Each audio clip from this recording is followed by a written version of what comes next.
Você quer se tornar um grande programador, mas tem uma certa dificuldade com a matemática? Você fica se perguntando se a matemática realmente é essencial para um programador? Essa discussão é meio polêmica se a matemática é ou não essencial para o programador. Mas eu defendo a ideia de que você saber matemática vai te ajudar muito na programação. Neste vídeo, eu destacarei a importância da matemática na programação e veremos de uma forma resumida e simplificada os conceitos fundamentais da matemática que todo estudante de programação não pode deixar de saber. Além de ver também um exemplo prático de como usar a matemática na programação.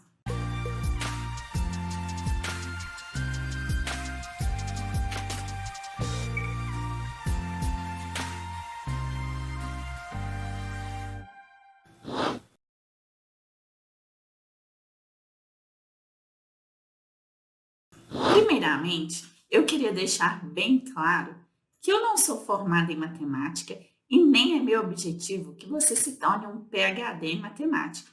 O que eu quero que você entenda é que alguns conceitos de matemática são essenciais para uma codificação mais precisa e eficiente, e que a matemática facilita muito a vida do programador. Vamos ver agora algumas vantagens para um programador saber matemática. A matemática é abstrata por natureza, e a maioria das linguagens de programação também é de natureza abstrata. Eles são caracterizados por sintaxe, processos bem definidos, símbolos, palavras únicas e até visuais. Assim, você terá muito mais facilidade em aprender linguagens de programação se você souber matemática.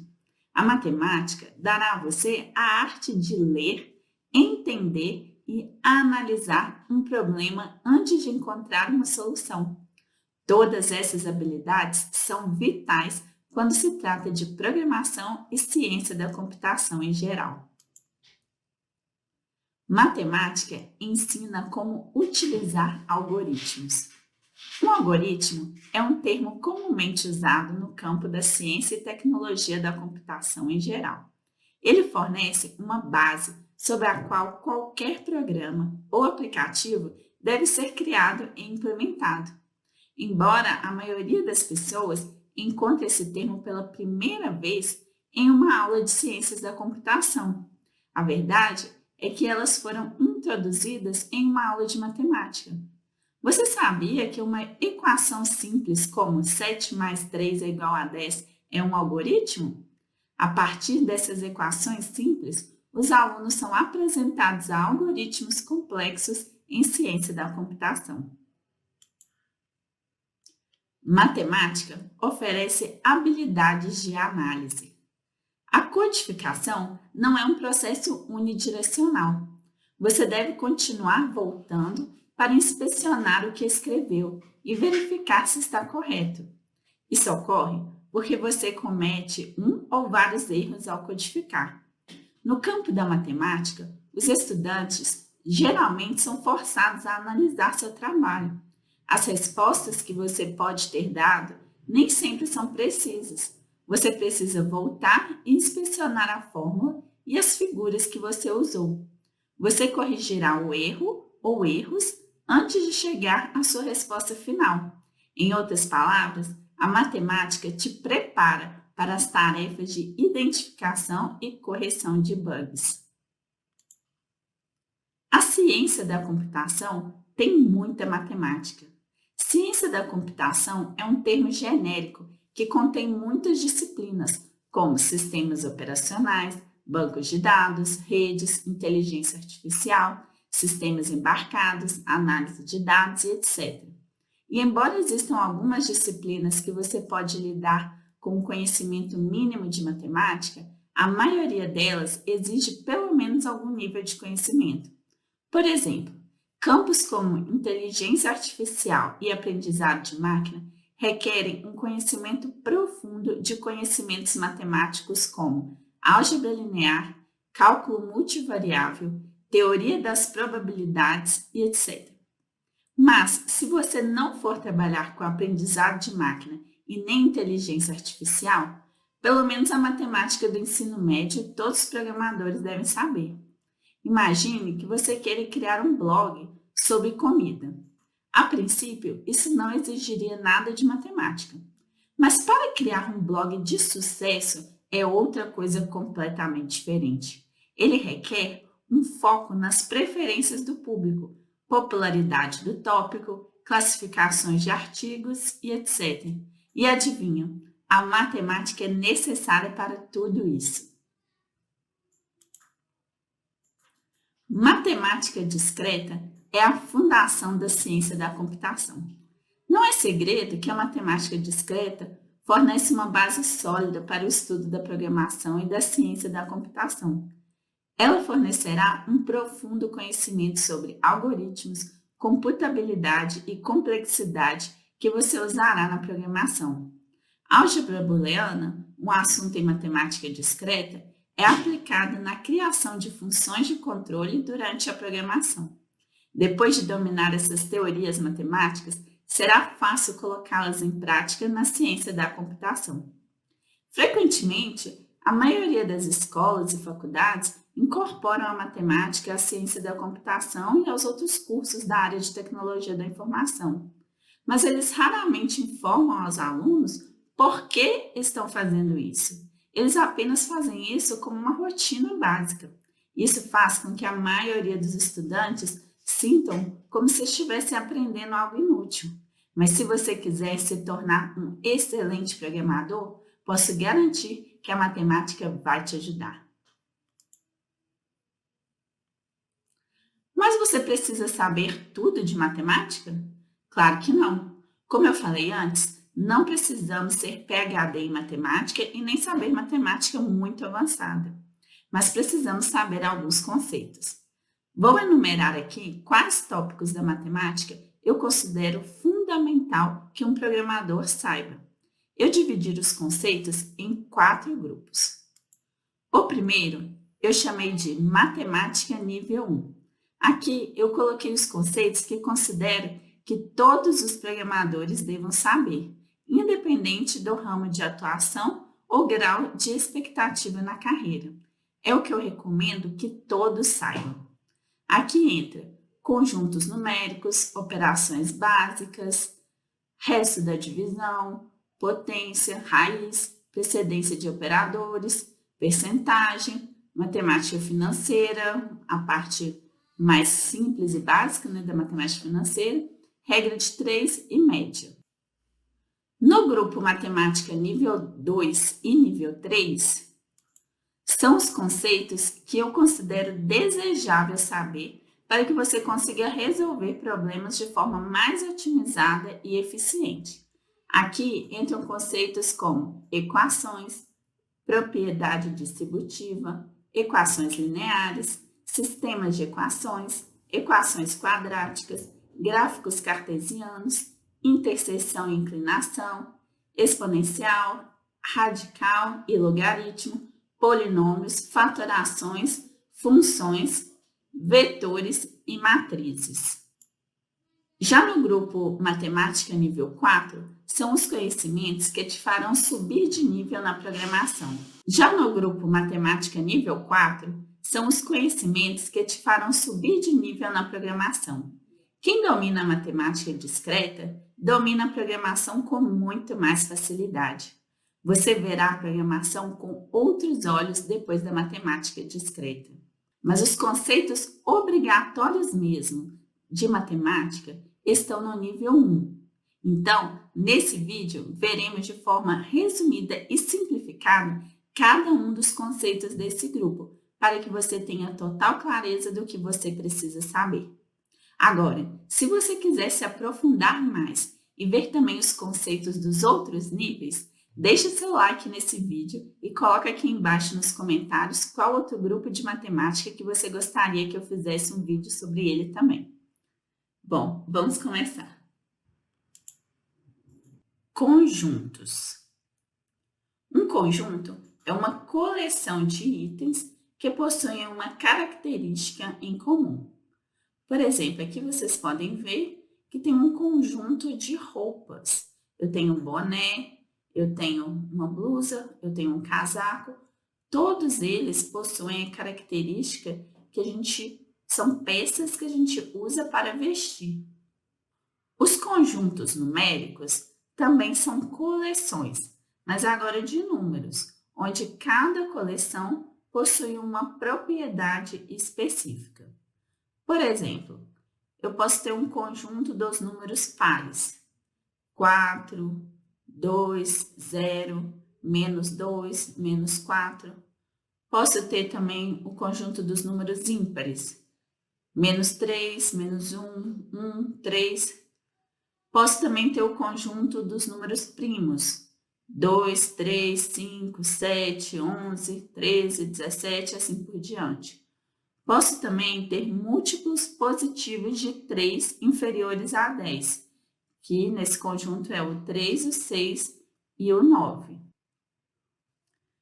Agora que a gente já sabe o que é conjunto e o que é conjunto de números, vamos ver agora o que é o conjunto dos números naturais. Os números naturais são números redondos, sempre positivos, que se apresentam sequencialmente. São os que você aprendeu a contar quando era criança, mas a partir de zero. Então, 0, 1, 2, 3, 4, 5, 6 e assim por diante. Todos esses números que são redondos, ou seja, são exatos, não tem casas decimais, né? E são positivos, porque não entra aqui o -1, -3, etc. Todos eles são os números, fazem parte do conjunto dos números naturais. Temos também o conjunto dos números inteiros. Os números inteiros englobam os números naturais mais os números negativos, que também são redondos e se apresentam sequencialmente. Então, dentro do conjunto dos inteiros, a gente vai ter todos aqueles números naturais que a gente viu, que é os números sequenciais a partir do zero, que é o que a gente usa para contar, né? 0, 1, 2, 3, 4, etc. Mais os números negativos, que também são inteiros, são redondos, né? E não tem casa decimal. E também são semelhantes aos que a gente usa para contar, porém são negativos. Então, o conjunto dos números naturais mais os números negativos formam o conjunto dos números inteiros. Vamos ver agora o que é oposto e o que é inverso.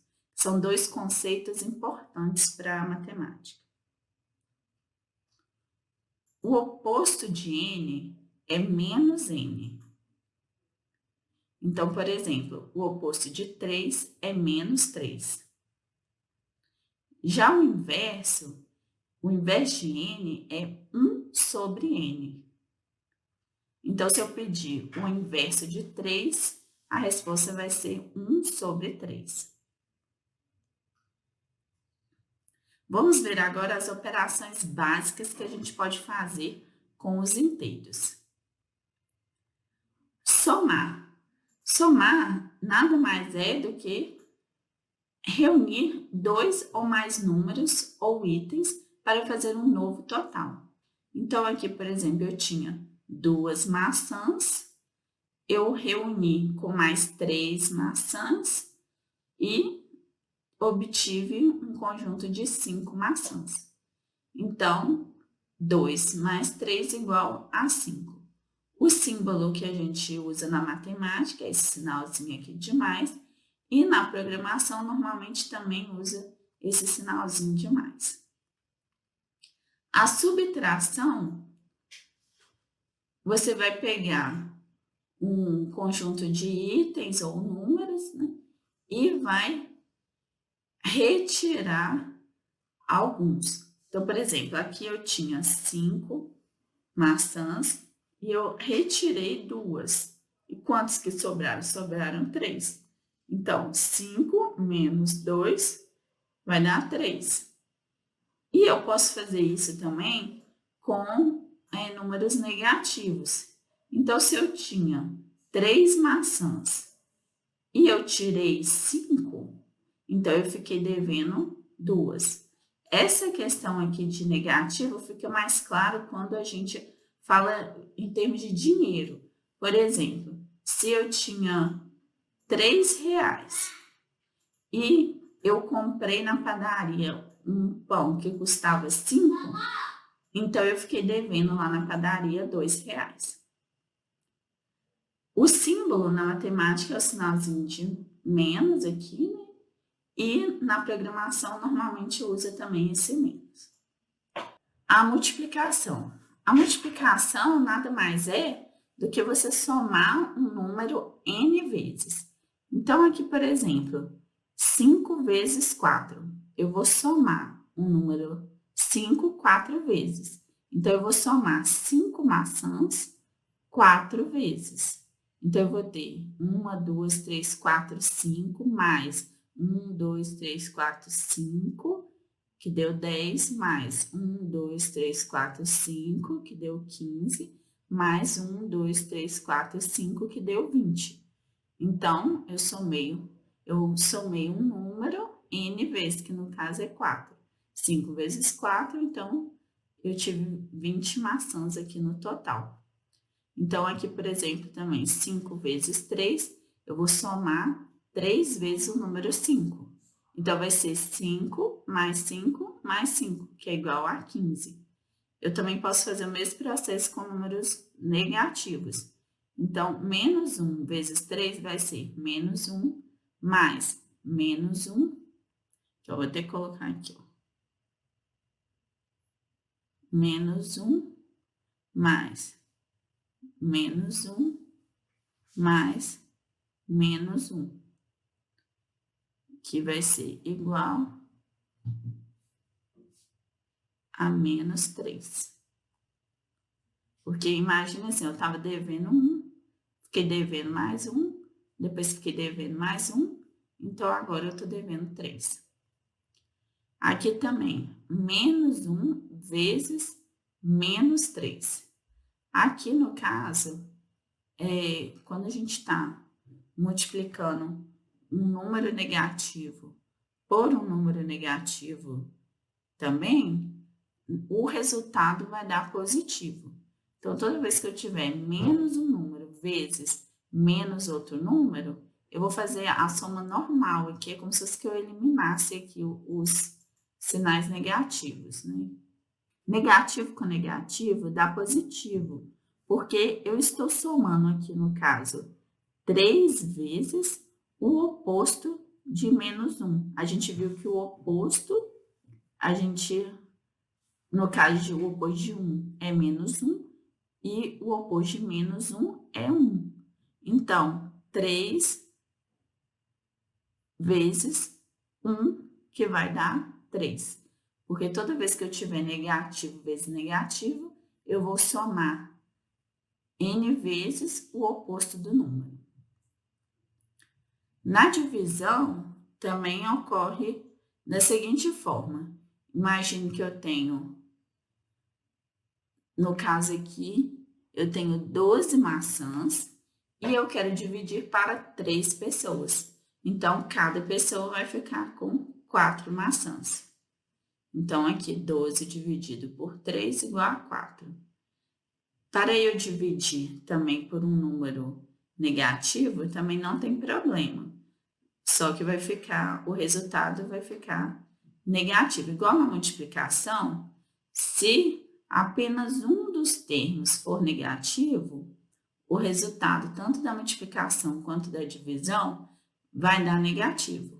Agora, se os dois termos, se fosse, por exemplo, menos 3 dividido por menos 1, se eles foram negativos, aí o resultado vai ser positivo. Então, se fosse menos 3 dividido por menos 1, ia dar 3 e não menos 3. Assim como ocorreu na multiplicação aqui. Outro exemplo aqui, 7 dividido por 2. Nesse caso aqui, não é uma divisão exata, né? Eu não consigo fazer 7 dividido por 2 e dar um número inteiro.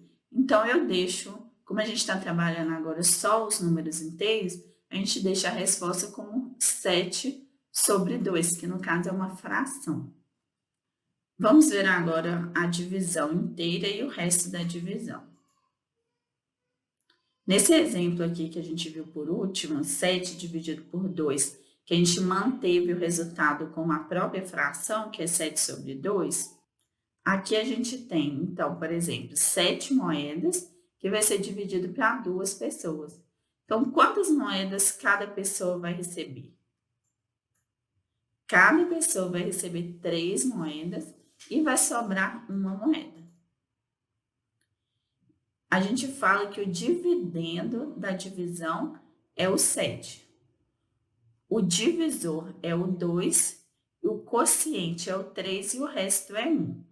Para a gente fazer na caneta essa divisão, seria assim, 7 dividido por 2, que dá 3, e o resto é 1. Então, esse daqui é o dividendo, esse daqui é o divisor, esse daqui é o quociente e esse daqui é o resto. Então, 7 dividido por 2 dá 3 e sobra 1. Assim como 3 vezes 2 mais 1 é igual a 7. Então, aqui a gente fala que 1 é o resto da divisão e 3 é o quociente. E da mesma forma que 7 dividido por 2 é igual a 3 e sobra 1, 3 vezes 2 mais 1 é igual a 7. Vamos ver agora o conjunto dos números racionais. Os números que você pode criar dividindo um número inteiro por outro, mas não dividindo por zero. Por exemplo, aquele que a gente viu, 7 dividido por 2. Se a gente fizer analisar com o resto, a gente chegou à conclusão que aqui 7 dividido por 2, a gente chegou à conclusão que dá 3 e sobra 1. Se a gente tiver o interesse de achar o resto da divisão. Porém, se a gente for dividir 7 dividido por 2 certinho, quanto que se dá? Dá 3,5, né? 3,5. Então, esse número aqui, o 3,5, que foi criado a partir dessa divisão de um inteiro por outro, é que é um número racional. E o resultado pode ser um número inteiro ou não. Porque se eu dividir, por exemplo, 6 dividido por 2, dá 3. E esse número é um número inteiro. Mas o 3,5 não é inteiro. Porém, os dois são números racionais, pois eles são resultado de uma divisão de um número inteiro por outro. E eles são chamados as famosas frações, né? Então, eu posso escrever 7 sobre 2, que é uma fração, assim como 6 dividido por 2, eu também posso escrever 6 sobre 2. Então, os números racionais, eles podem ser todos descritos em formas de frações. E eles também podem ser escritos na notação decimal. Por exemplo, esse 3,5 aqui é a notação decimal. Outros exemplos aqui, 3 dividido por 2 dá 1,5. 8 dividido por 4 dá 2, que é inteiro mesmo. 136 dividido por 100 deu 1,36. Menos 1 dividido por 1000, 0,001. E assim por diante. Vamos ver agora as potências. As potências é quando eu faço, por exemplo, 4 elevado a 3. Isso aqui é uma potência. O expoente, que é esse 3 aqui, de um número, no caso aqui 4, diz quantas vezes usar um número em uma multiplicação. Então, aqui, por exemplo, eu vou multiplicar o número 4 3 vezes. Então, 4 vezes 4 vezes 4.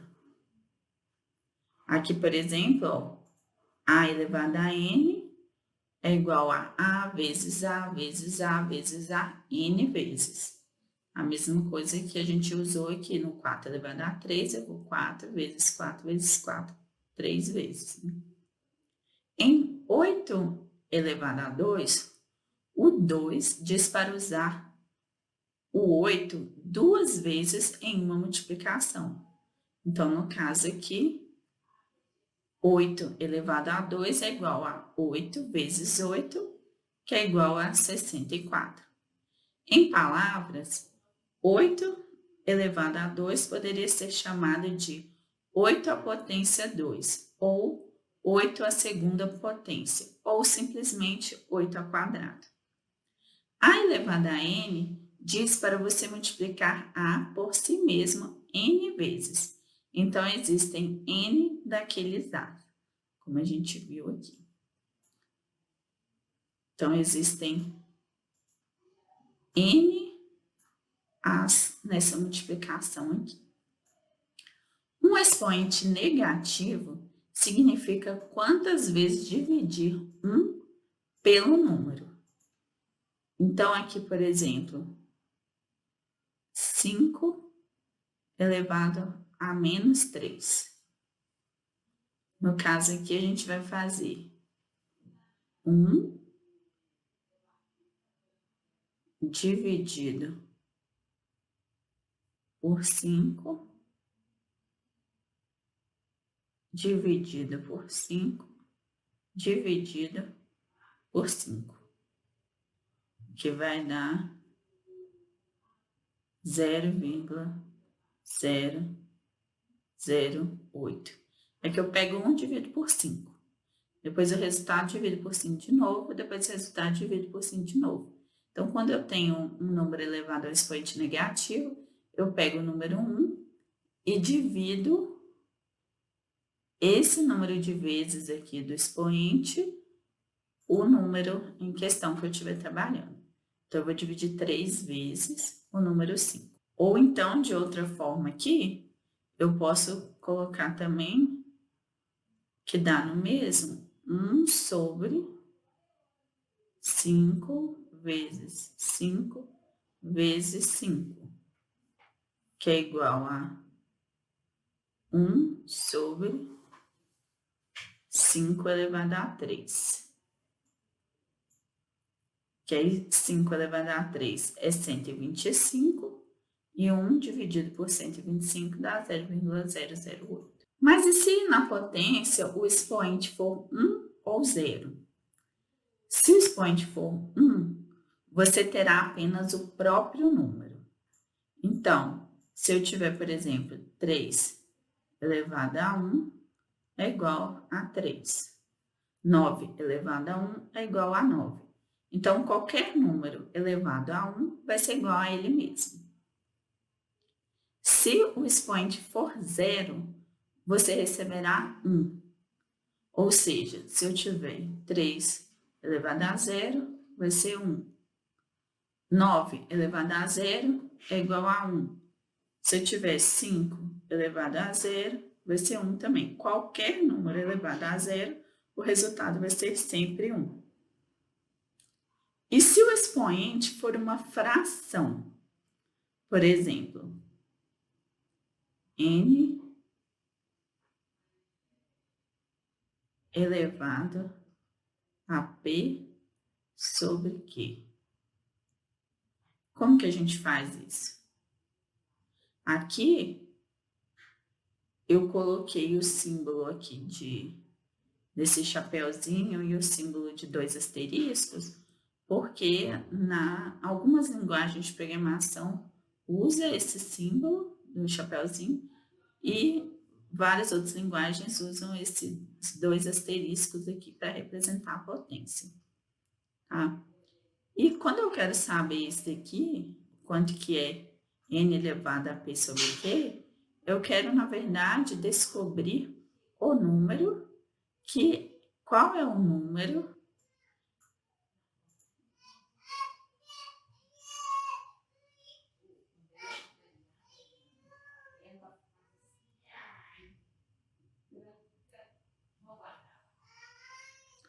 eu quero descobrir qual que é o número. Eu quero descobrir, então, qual que é o número que elevado a Q seja igual a N elevado a P. Então, quando eu digo que N elevado a P sobre Q, na verdade, eu quero descobrir qual é o número que elevado a Q é igual a N elevado a P.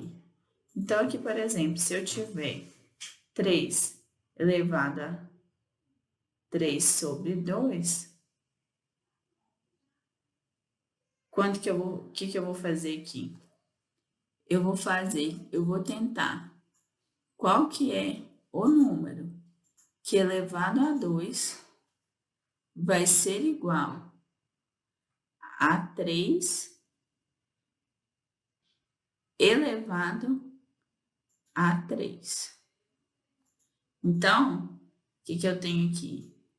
Eu tenho aqui algum número, estou colocando uma interrogação aqui porque eu não sei o número, elevado a 2 vai dar 3 elevado a 3, que vai dar 27. Então, qual o número elevado a 2 que vai dar 27? Então, eu posso passar esse expoente aqui, essa potência para o lado de lá, da forma inversa, né? Então, se aqui é uma potência, eu passo para cá como raiz.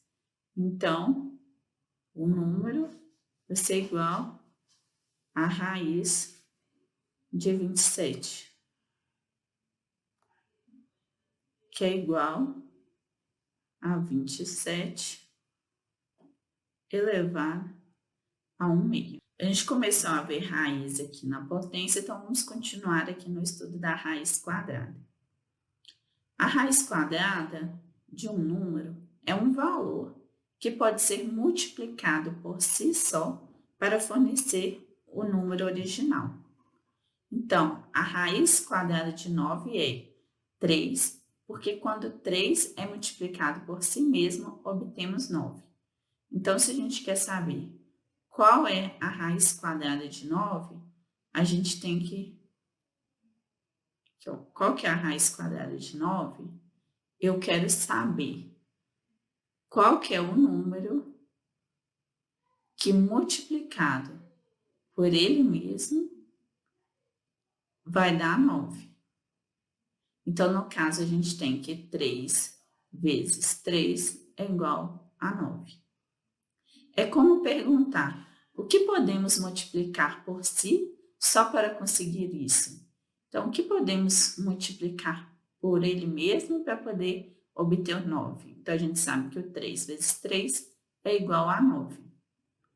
E como a gente viu no exemplo da potência, a gente sabe que n, número, né, elevado a 1/2, é a mesma coisa que raiz quadrada de n. Eu posso colocar o 2 aqui, ou eu não posso colocar nada. Tanto faz. Quando não tem nenhum número aqui, significa raiz quadrada mesmo. Então, aqui, outro exemplo aqui, 4 elevado a 1/2, que é igual a raiz quadrada de 4. Então, o que eu vou me perguntar aqui? Qual que é o número que multiplicado por ele mesmo vai dar 4? Então, eu sei que 2 vezes 2 dá 4. Então, a raiz quadrada de 4 é 2. Vamos ver agora a precedência de operadores. Isso é muito importante porque quando a gente tem uma expressão do tipo 3 mais 4 vezes 5 dividido por 2, como que a gente sabe o que a gente vai fazer primeiro? A gente vai multiplicar primeiro, dividir primeiro ou somar primeiro?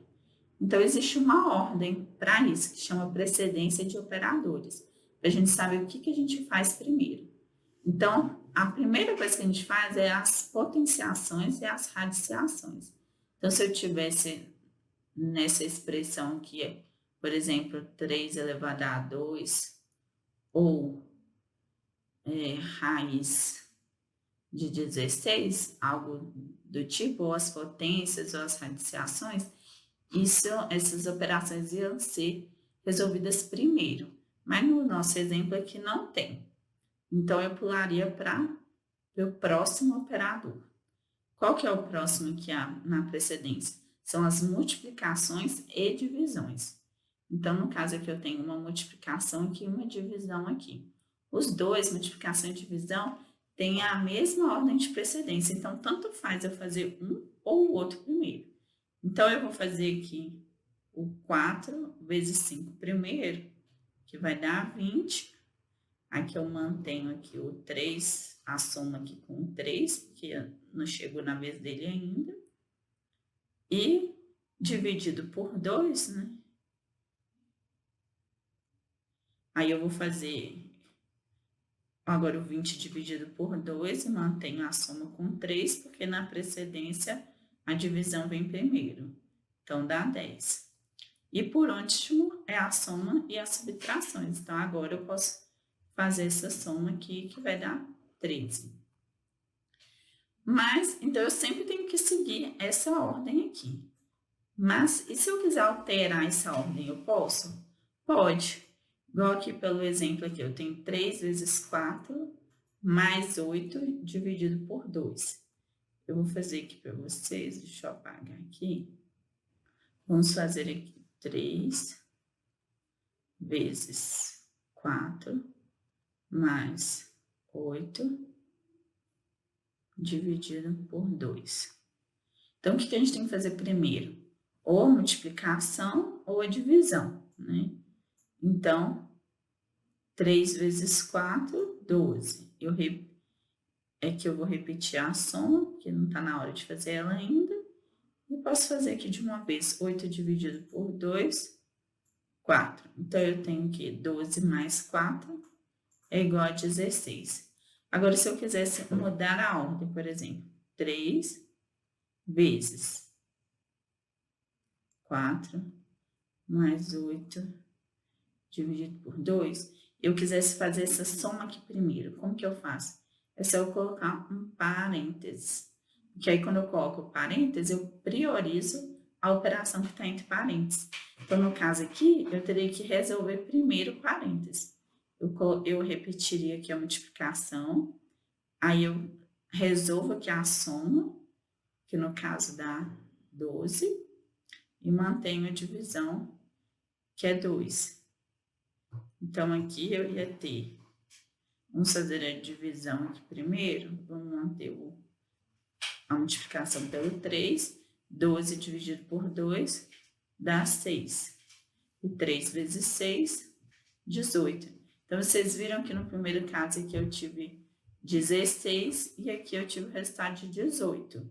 Deu resultados diferentes porque eu resolvi essas expressões priorizando operadores diferentes. Então, a gente tem que tomar muito cuidado com isso, para a gente não obter resultados incorretos nas nossas contas, né? Então, toda vez que tiver parênteses, eu obrigatoriamente faço parênteses primeiro. Se não tiver, eu vou respeitar essa ordem aqui de primeiro potenciações e radiciações, depois multiplicações e divisões, e depois soma e subtrações. Vamos ver agora o conjunto dos números irracionais. Um número irracional é um número decimal que não pode ser escrito como uma fração. Por exemplo, esse número aqui, ó, 0,2, ele pode ser escrito na forma 2 dividido por 10. Então, ele não é um número irracional. Ele é um número racional, porque eu consigo escrever ele em forma de fração. Os que eu não consigo escrever em forma de fração é que são os irracionais. Então, esse daqui não é irracional. Os números irracionais, eles são números infinitos e não periódicos. Um exemplo é a raiz quadrada de 2.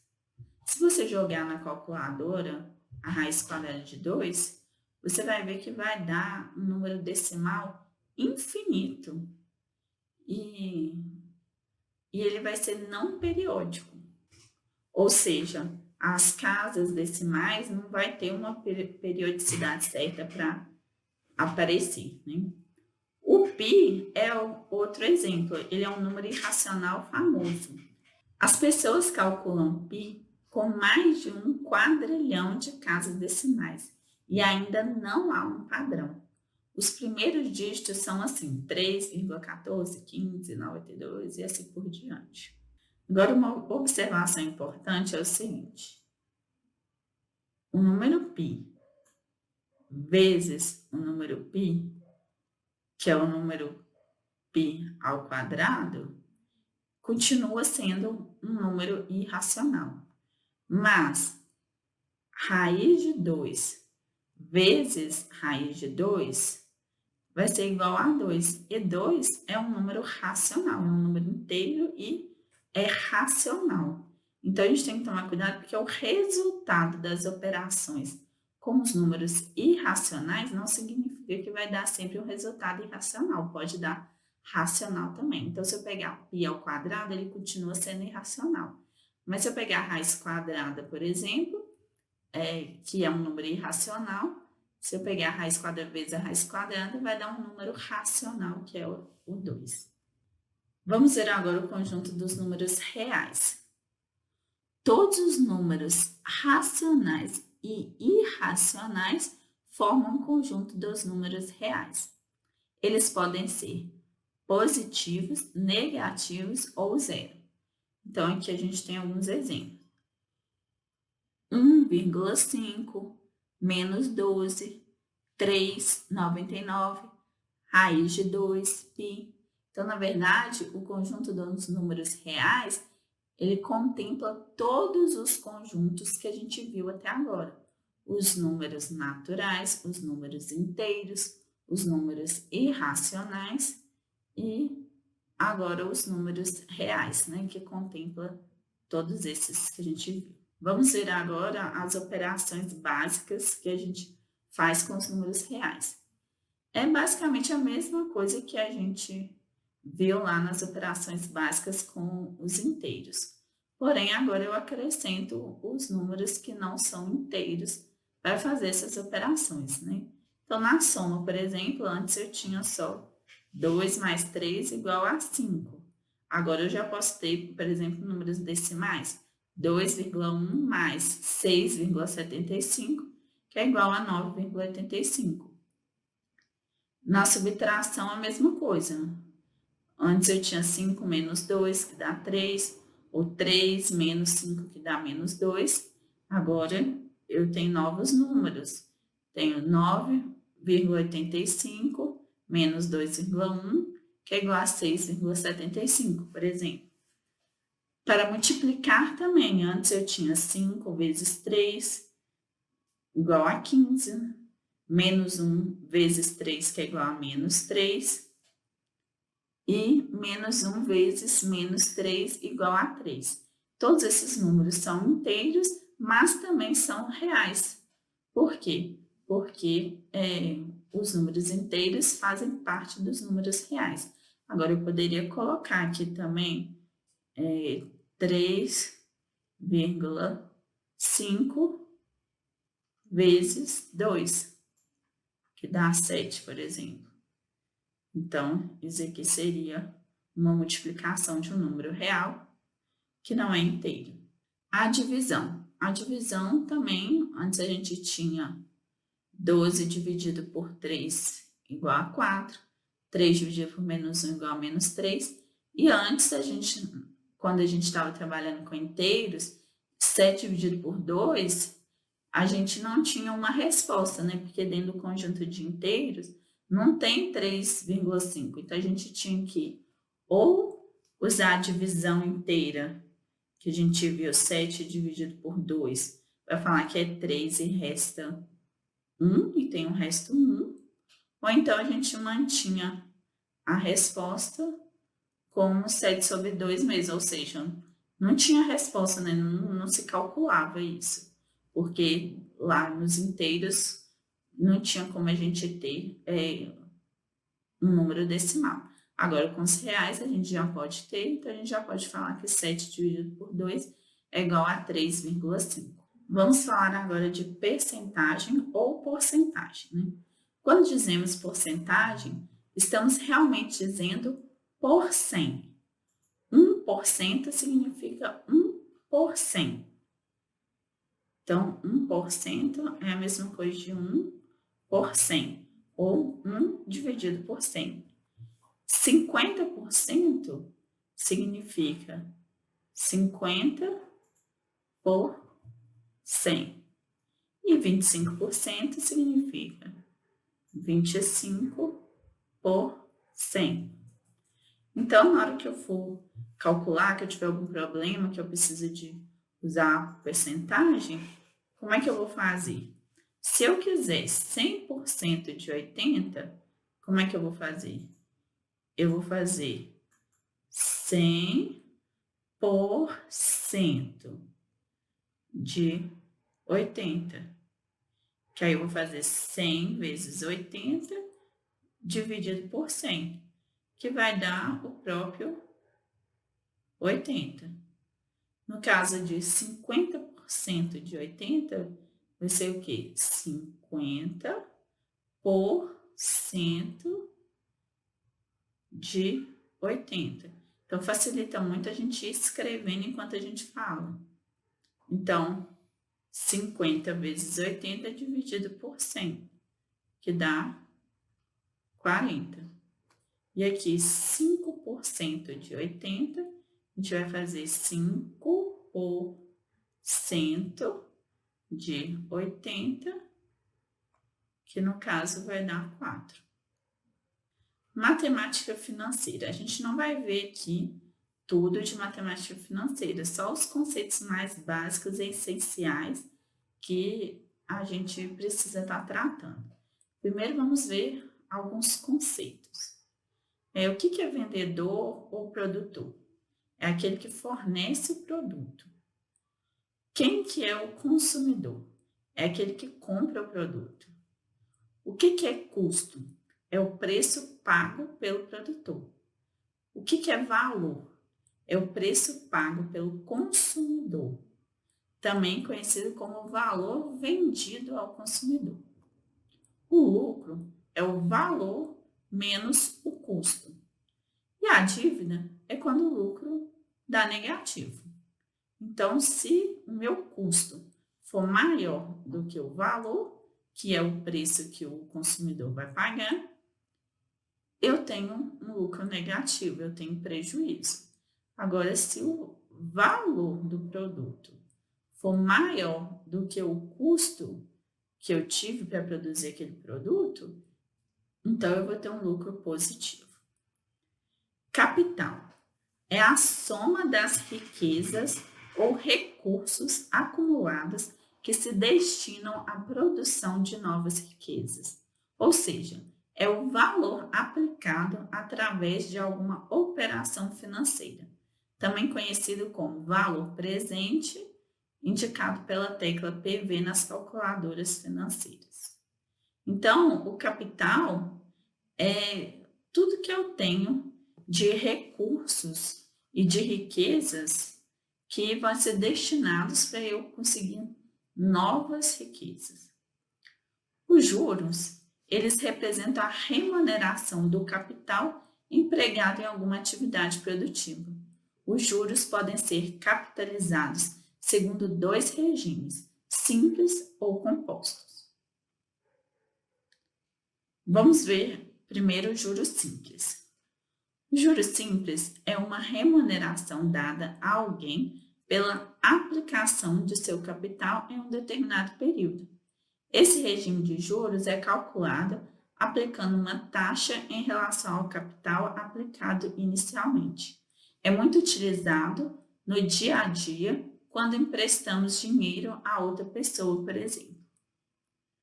Então, se a gente emprestar R$ 1.000 a um juros de 8% ao mês por 12 meses, ao final dos 12 meses, quanto de dinheiro que vão nos devolver? A gente tem a fórmula aqui dos juros total, que é o capital inicial vezes a taxa de juros vezes o tempo. E temos a fórmula do montante final, que é o quanto que eu teria de volta, né, o valor que seria o capital inicial, mais os juros que eu recebi, que é essa fórmula aqui, né? C de capital, né? Aí vezes 1 mais os juros vezes o tempo. Então, a gente pode calcular aqui ou separadamente ou na fórmula toda de uma vez. Vamos calcular das duas formas. Se a gente calcular separadamente os juros, a gente vai ver que é o capital inicial, quanto que a gente emprestou? R$ 1.000. R$ 1.000. Vezes a taxa de juros. A taxa de juros está a 8%. Vocês lembram que 8% é a mesma coisa de colocar 8%. E vezes o tempo, que no caso aqui são 2 meses. Então, os juros vai ser igual a 1.000. Aqui eu posso, quando eu tô tudo multiplicando, eu posso cortar. Eliminar os 100 aqui com esses dois aqui, que aí vai ficar com esses dois zeros, né? Que aí vai ficar 10 vezes 8 vezes 2, que é igual a 10 vezes 8, 80, vezes 2, 160. Então, 160 é o valor dos juros que eu vou receber. E qual que é o montante total que eu vou receber? O montante é igual ao capital inicial, que no caso é os R$ 1.000 que eu tinha, que eu emprestei, mais os juros que eu vou receber, que é os 160. Então, no final, eu vou ter 1.160 de volta. Agora, se eu for usar essa fórmula aqui para calcular de uma vez o valor do montante, vamos colocar aqui, ó, montante é igual ao capital vezes 1 mais juros vezes o tempo. Então, eu posso falar que o montante é igual capital 1.000 vezes 1 mais os juros, que é o que? 8% vezes o tempo, que é 2. Então, o montante é igual a 1.000 vezes 1 mais 8 vezes 2, 16, sobre 100. Então, M é igual a 1.000 vezes, aqui, 16 dividido por 100, eu posso colocar que é 0,16, mais 1, então vai dar 1,16. E 1,16 dividido por 1.000, multiplicado por 1.000, vai dar 1.160. E assim a gente calcula o montante através do juros simples. Agora vamos ver os juros compostos. O juros composto é o mais comum no sistema financeiro e, portanto, o mais útil para cálculos de problemas do dia a dia. Os juros gerados a cada período são incorporados ao principal para o cálculo dos juros do período seguinte. Chamamos de capitalização o momento em que os juros são incorporados ao principal. Então, o que acontece? Eu tenho aqui, vamos supor que eu comecei com R$1.000. E aí, no primeiro mês, me rendeu R$10. Aí, o que acontece? No segundo mês, eu vou calcular os juros não em cima de novo dos 1.000, mas em cima dos 1.010 que eu tenho. Aí depois, em cima do que rendeu aqui, eu vou calcular de novo os juros. Então, qual que é a diferença básica dos juros simples e dos juros compostos? Os juros simples, eu sempre faço o cálculo dos juros em cima do capital inicial. No caso dos juros compostos, eu vou acumulando juros e calculando novamente sobre o meu novo capital, né? Porque os juros vai sendo incorporado ao capital e calculado novamente. Então, se eu tinha 1.000, depois eu vou ter 1.010, e aí no outro mês eu vou ter 1.020, e aí eu vou calculando sempre os juros em cima do novo valor. Então, aqui é a fórmula para a gente calcular o montante dos juros compostos vai ser o capital inicial multiplicado por 1 mais os juros elevado ao tempo. Então, vamos ver um exemplo. Considere que uma pessoa aplique R$500 durante 8 meses em um banco que paga 1% de juros ao mês. Qual será o valor ao final da aplicação? Então, nós vamos utilizar essa fórmula aqui. O montante, que é o valor final da aplicação que a gente quer descobrir, vai ser igual ao capital inicial. Quanto que é? É os 500. Então, vamos colocar aqui 500 vezes 1 mais. Os juros, no caso, é 1%, né? Então, 1%, fecha parênteses, elevado ao tempo, que no caso aqui são 8 meses. Então, elevado a 8. Então, agora a gente tem que calcular isso daqui. Então, o montante vai ser 500 vezes 1 dividido por 100 é 0,01. Então, 1 mais 0,01 vai dar 1,01 elevado a 8.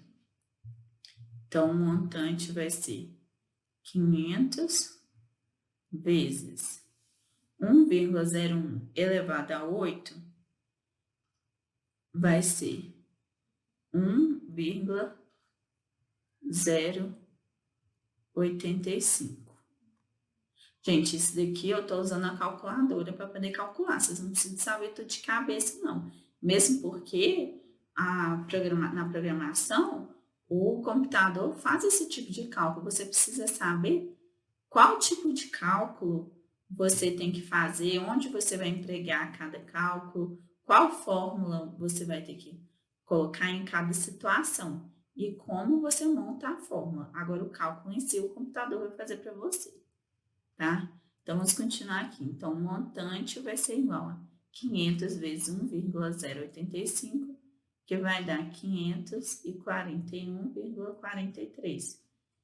Então, no final de 8 meses, com juros a 1% ao mês, com capital inicial de R$500, eu vou ter no final desses 8 meses o valor de R$541,43. Vamos ver agora a regra de 3. A regra de 3 permite descobrir um valor não identificado por meio de outros 3. Então, vamos ver um exemplo aqui. Se para fazer um bolo utilizamos 250 gramas de chocolate, quantas gramas de chocolate gastaremos para fazer 5 bolos? Então, como que eu resolvo isso daqui? eu vou fazer um esqueminha aqui, eu coloco. Se para fazer um bolo, eu gasto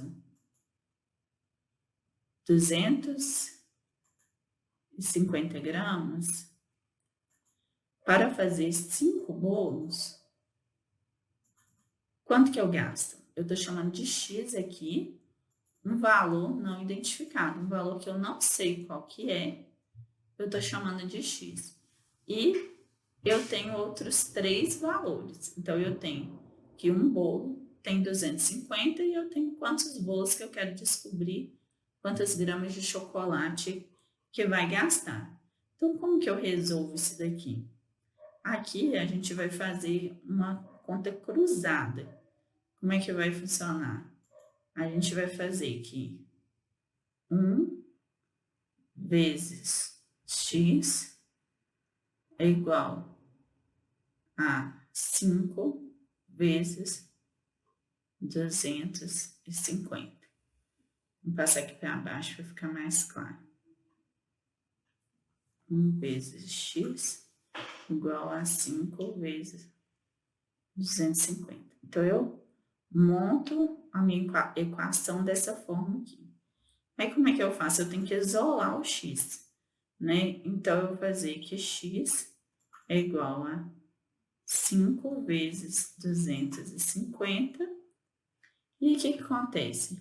Eu tenho 1 multiplicando aqui por x, né? Se eu quero eliminar esse 1, o que eu tenho que fazer? Eu tenho que usar a operação inversa.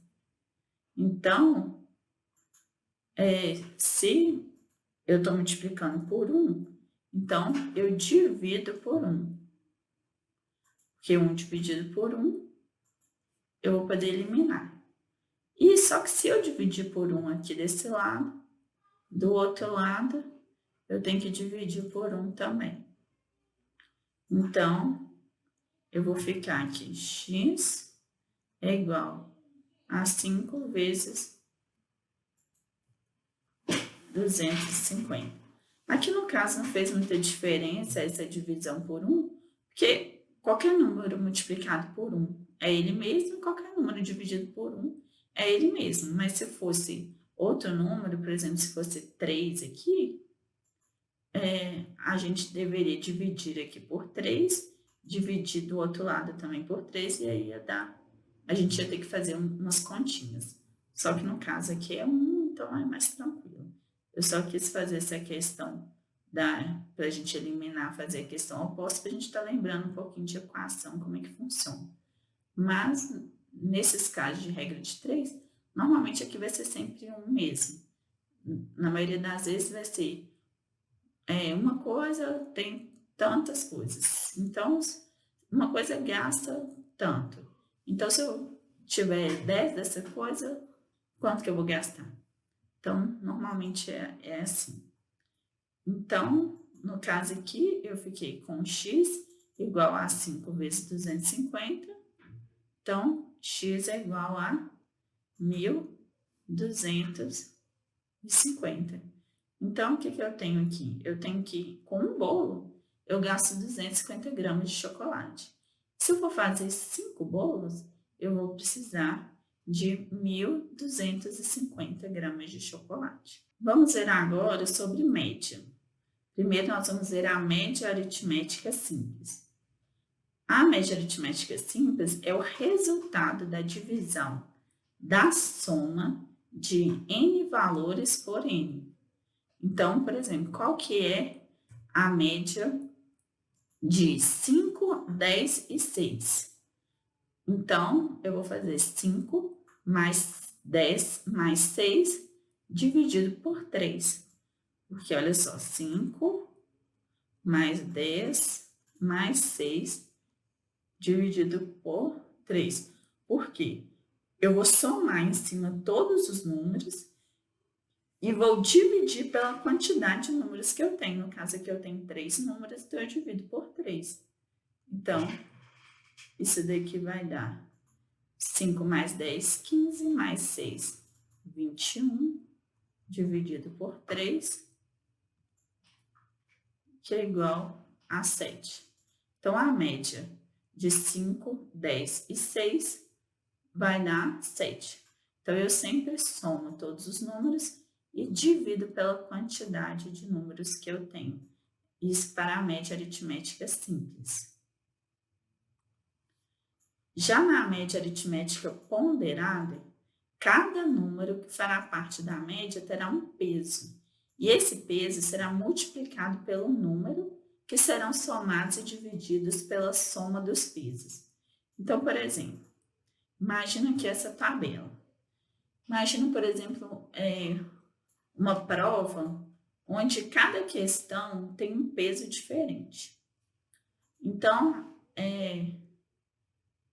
vamos supor que a questão 2 tem o peso 3, a questão 4 tem o peso 2, a questão 6 tem o peso 1, a questão 3 tem o peso 2.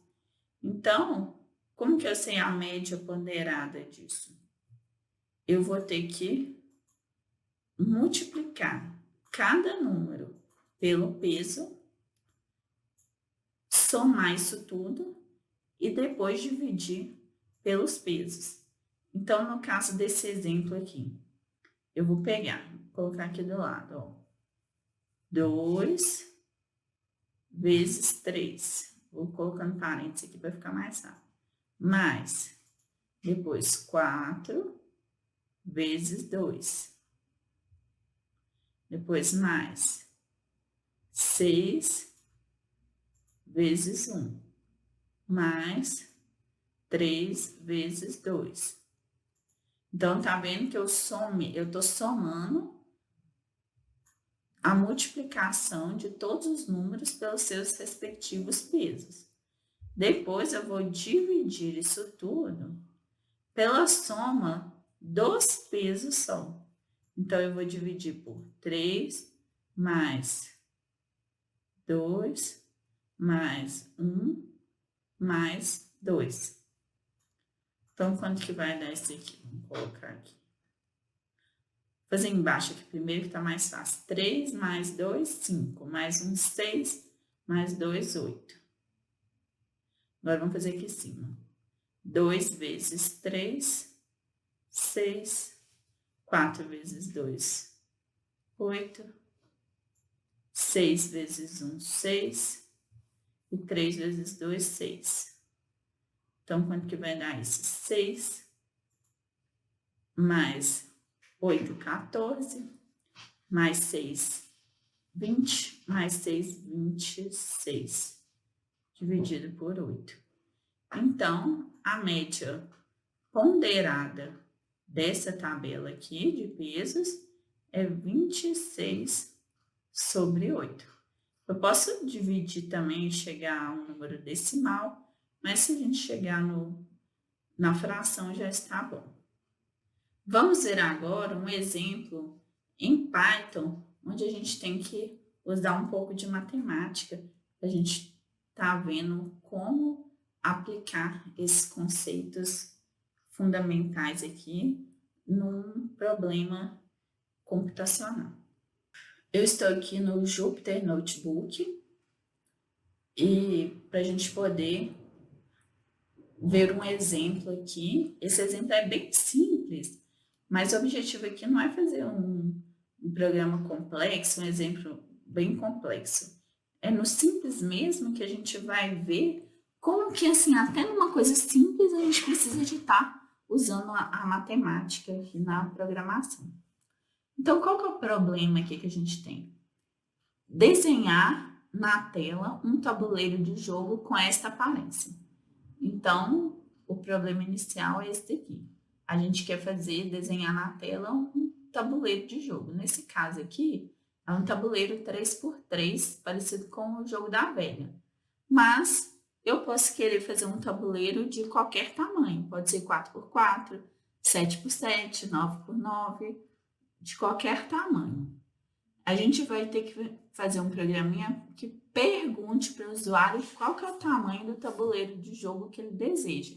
E em seguida, a gente vai desenhar o tabuleiro de acordo com o tamanho que foi nos passado nesse formato aqui. Então, o que a gente vai fazer? A primeira coisa que a gente tem que fazer é armazenar o tamanho do tabuleiro. numa variável aqui. A gente vai perguntar para o usuário qual é o tamanho do seu jogo de tabuleiro. Essa função aqui, input do Python, ela armazena o valor que o usuário respondeu nessa variável aqui. E o int aqui está sendo usado aqui para poder transformar o valor que ele digitar, que é no formato de um texto, né? Transformar em número. Então, se a gente executa essa linha de código aqui, aí já aparece aqui para a gente qual o tamanho do seu jogo de tabuleiro. Vamos colocar, por exemplo, 7. Vamos fazer um 7 por 7.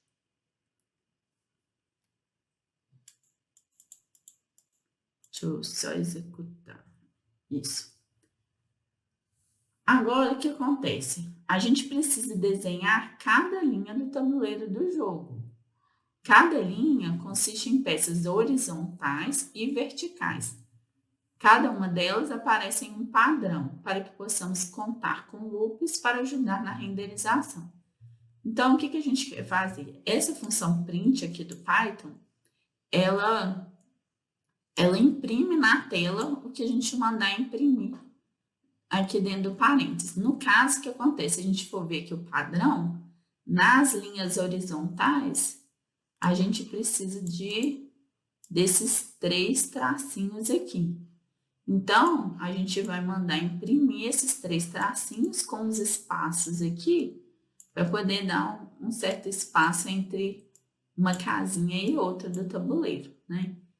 E aqui a gente já começou a introduzir um pouquinho de um conceito de matemática, da multiplicação. Por que acontece?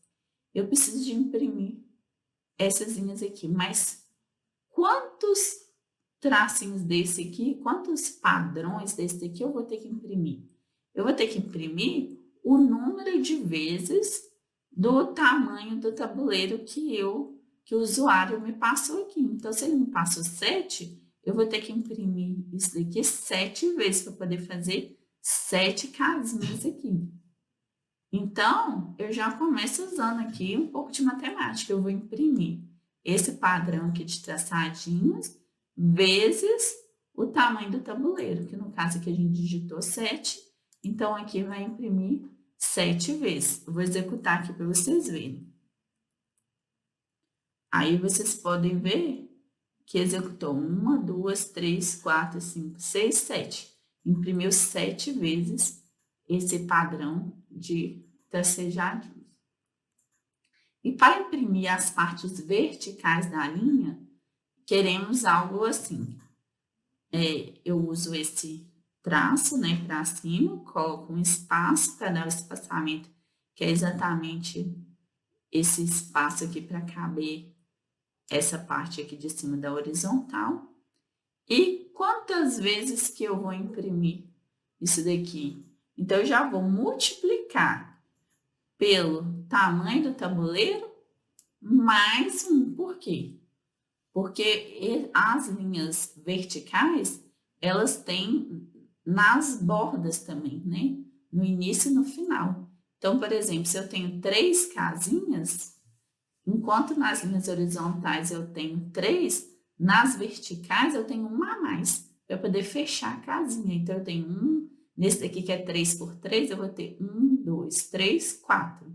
Então, eu sempre vou ter o número de casinhas do tabuleiro mais 1. Então, aqui eu já tenho que introduzir um conceito matemático, tanto de multiplicação quanto de soma. E pensar dessa forma é simples, mas, como eu falei, o intuito aqui é mostrar para vocês que mesmo numa coisa simples como essa, a matemática sempre vai estar envolvida na programação. Não tem como você deixar de lado totalmente a matemática. Não é, como eu falei, não é aquela matemática avançadíssima, não é. Mais um pouco de matemática, todo mundo tem que saber, não tem jeito. Então, aqui eu vou mandar executar essa linha aqui. E aí, a gente pode ver que imprimiu 1, 2, 3, 4, 5, 6, 7, 8 traçadinhos assim verticais. Por quê? Porque é a quantidade do tabuleiro, que eu quero o tamanho do tabuleiro, que eu digitei 7 aqui, mais um, que foram 8 tracejadinhos, né? Para um tabuleiro de tamanho, no caso ali 7, né, que é o tamanho do tabuleiro, queremos imprimir muitas peças horizontais e verticais, além de uma peça horizontal extra para a parte inferior. Porque aqui também, a parte horizontal aqui, eu vou ter uma linha extra no final aqui para poder estar fechando o tabuleiro. Podemos usar funções para toda essa operação, pois podemos mudar o estilo dos tabuleiros de jogos para uso posterior. Esse estilo é, por exemplo, aqui a gente está usando tracejado e essa barrinha vertical aqui, mas a gente poderia usar asterisco, várias formas. E usando as funções, a gente pode facilmente só alterar aqui essa linha aqui para asterisco, por exemplo, e já mudaria o programa todo. Então, a vantagem de usar funções aqui é que é como se fosse que eu encapsulasse uma parte do código e fica muito mais fácil de fazer manutenção, de alterar e etc. Então, o que acontece? Eu vou criar aqui uma função, em Python eu defino uma função com a palavra-chave def, eu dei o nome para essa função de print linha horizontal, e dentro dela eu simplesmente coloquei o comando aqui que a gente já tinha visto, que iria imprimir o nosso padrão horizontal. Então, depois aqui eu criei uma outra função chamada printLinhaVert, né, para imprimir a linha vertical. Também só coloquei aqui o padrão que a gente já tinha visto para imprimir as linhas verticais. E aí, em seguida, o que eu vou fazer? Eu vou fazer um loop for. Eu uso um loop para eu poder repetir uma sequência de passos por algumas vezes pré-determinadas. Então, eu estou determinando aqui que eu quero executar o print linha horizontal e o print linha vertical algumas vezes. E quantas vezes que eu vou percorrer aqui esses comandos? Eu vou percorrer o número de vezes que que é o tamanho do nosso tabuleiro. No caso aqui, nosso tabuleiro é 7. Então, vai repetir esses comandos aqui 7 vezes. Então, esse aqui está falando, para um número dentro de um intervalo, dentro do tamanho do tabuleiro, que no caso é 7, então eu vou fazer 1, 2, 3, 4, 5, 6, 7. Então, para todos os números que estiver dentro desse intervalo do número de tabuleiro, eu vou fazer o print, chamar essa função aqui para poder desenhar a linha horizontal, depois vou chamar a linha vertical. Então, vai chamar essas funções aqui várias vezes, 7 vezes. Aí, quando terminar de imprimir a 7ª vez, ele sai do loop e imprime mais uma vez a horizontal para poder estar fechando aqui embaixo. Eu vou executar aqui para vocês verem. Aí, no caso aqui, imprimiu um tabuleiro 7 por 7. Então, vocês viram que um programinha simples como esse, a gente já teve que aplicar um certo cálculo de matemática, mesmo que simples. Mas para resolver nosso problema, a gente precisou de usar aqui um pouquinho de matemática. Espero sinceramente que você tenha agora uma compreensão melhor dos conceitos fundamentais da matemática usados na programação. À medida que você continua na sua jornada de programação, você verá que a linguagem, a lógica e a matemática andam de mãos dadas. E essas habilidades o ajudarão no futuro. E se você gostou desse vídeo, dá um like para que mais pessoas possam estar vendo esse vídeo. E se inscreva no nosso canal e ative as notificações para você ficar sabendo dos novos vídeos do canal. E por último, segue a gente lá no Instagram, @casal.dev, pois lá também temos muito conteúdo para você. Então, dá um like agora no vídeo, se inscreve no canal, ativando as notificações E segue a gente lá no Instagram, @casal.dev. Te vejo no próximo vídeo. Até mais!